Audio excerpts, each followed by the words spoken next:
Le biéisme est une doctrine nazie, c'est-à-dire une doctrine qui consiste à prendre un peuple intellectuellement solide, un peuple avec un énorme potentiel intellectuel, un énorme potentiel de création, un énorme potentiel de production, un énorme potentiel d'innovation, et à l'abrutir complètement. Quand vous avez un peuple comme ça, vous avez donc une population qui ne comprend plus ce qui est la cause et ce qui est l'effet. C'est ce qu'on appelle la zombification. Je m'explique. Lors des saccages des ambassades du 26 janvier 2019 à Berlin et à Paris, les biéistes ont véhiculé l'information selon laquelle les terroristes de la diaspora ont commis des actes barbares d'une incroyable violence et impardonnable en saccageant les institutions. Ce qu'ils ont oublié de dire, et c'est ce qu'on appelle l'omission, ce qu'ils ont oublié de dire, c'était que les saccages des ambassades étaient en fait des réactions à une manœuvre beaucoup plus barbare. Un énorme potentiel de création, un énorme potentiel de production, un énorme potentiel d'innovation, et à l'abrutir complètement. Quand vous avez un peuple comme ça, vous avez donc une population qui ne comprend plus ce qui est la cause et ce qui est l'effet. C'est ce qu'on appelle la zombification. Je m'explique. Lors des saccages des ambassades du 26 janvier 2019 à Berlin et à Paris, les biéistes ont véhiculé l'information selon laquelle les terroristes de la diaspora ont commis des actes barbares d'une incroyable violence et impardonnable en saccageant les institutions. Ce qu'ils ont oublié de dire, et c'est ce qu'on appelle l'omission, ce qu'ils ont oublié de dire, c'était que les saccages des ambassades étaient en fait des réactions à une manœuvre beaucoup plus barbare que celle-là qui s'était produite le même jour, quelques heures plus tôt. À savoir qu'on avait tiré sur des êtres humains qui n'avaient rien fait, qui s'étaient contentés de marcher et dont certains se trouvaient sur le parvis d'un hôpital et dont certains étaient des femmes, et que ces êtres humains-là donc avaient reçu des balles pour rien, pour avoir revendiqué entre autres la cessation du conflit anglophone avec la mise sur pied d'un dialogue réel, qui avait revendiqué l'expression libre des libertés, l'expression libre de la volonté, l'expression libre de la contradiction, l'expression élémentaire de la démocratie, ou encore la lumière sur la gabegie financière concernant les fonds de la Cannes 2019. On ne va donc pas vous dire le contexte, on ne va pas vous dire la logique, le cadre dans lequel un événement s'est produit, on va se baser sur la conséquence et vous dire que la conséquence, c'est-à-dire l'effet, est devenue la cause. Ainsi va la zombification. Pour vous aider à comprendre, c'est comme un couple où vous avez sur la version qui passe à la télé une femme qui a porté plainte à son mari et son mari qui a écopé d'un emprisonnement d'une longue durée.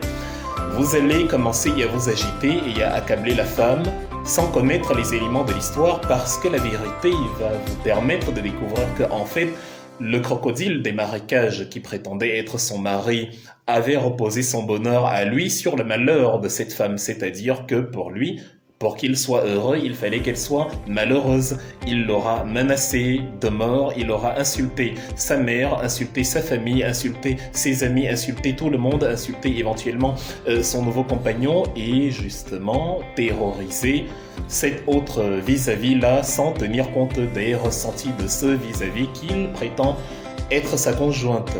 On aboutit donc à une situation où la victime, et c'est le plus surprenant dans l'histoire quand on parle d'analogie, la victime devient le bourreau et le bourreau se plaint encore plus que sa victime.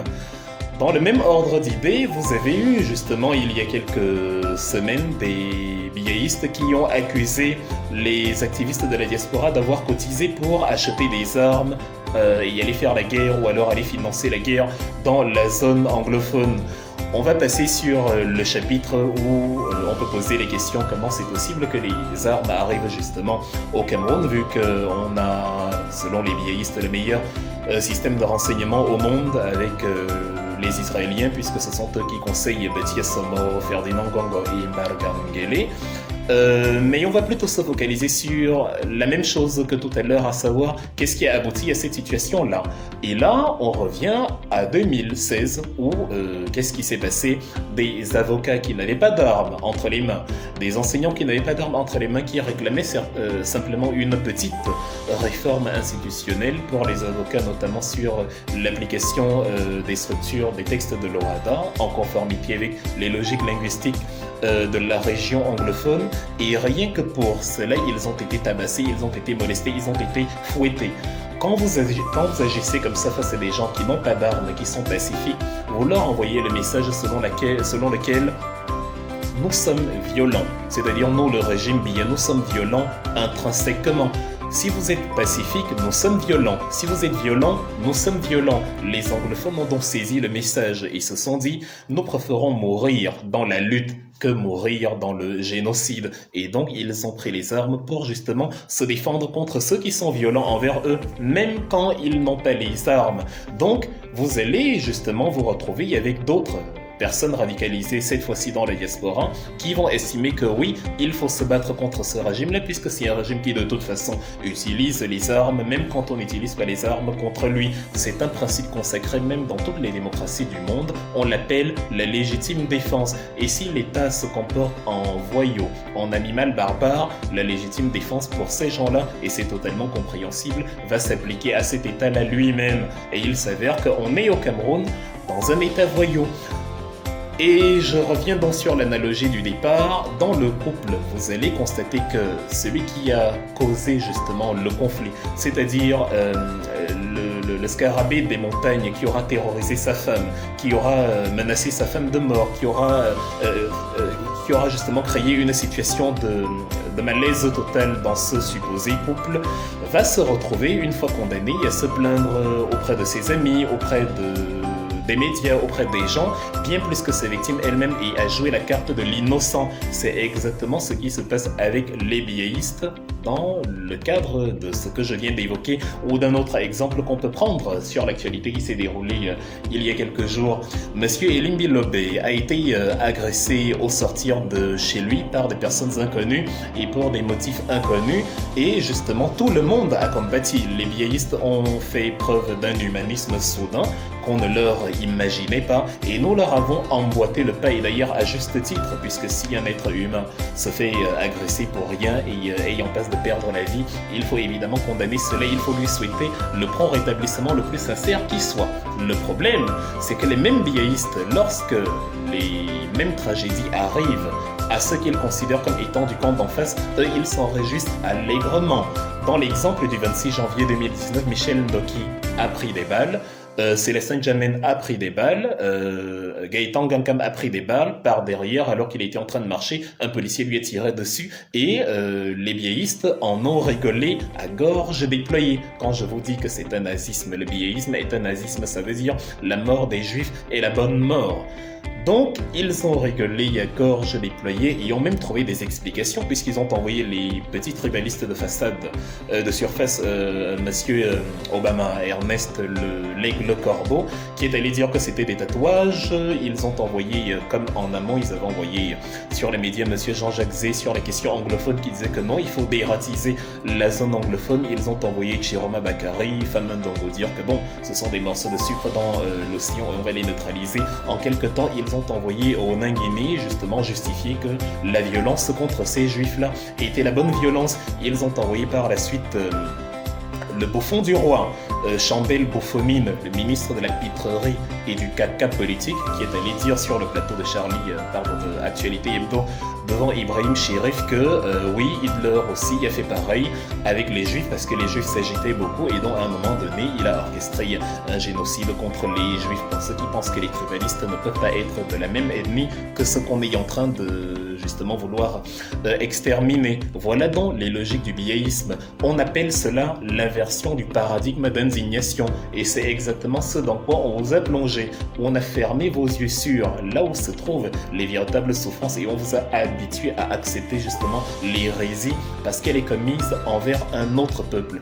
Il faut donc sortir de là parce que ce sont les rouages qui sont mis en place par un système qui a tout raté et qui donc justement pour continuer d'exister s'accroche et utilise les moyens les plus pervers en vous faisant croire que vous êtes dans son temps.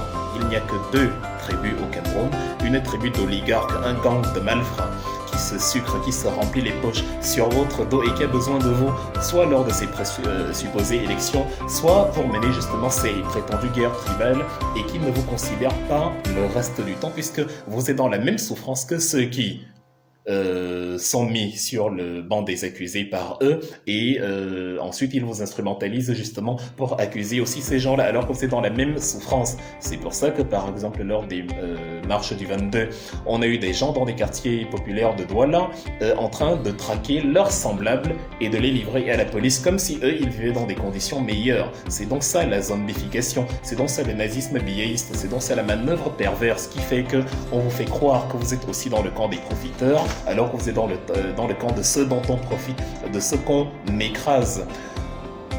Ne cédez donc pas au nazisme, réveillez-vous parce que l'histoire n'oublie rien.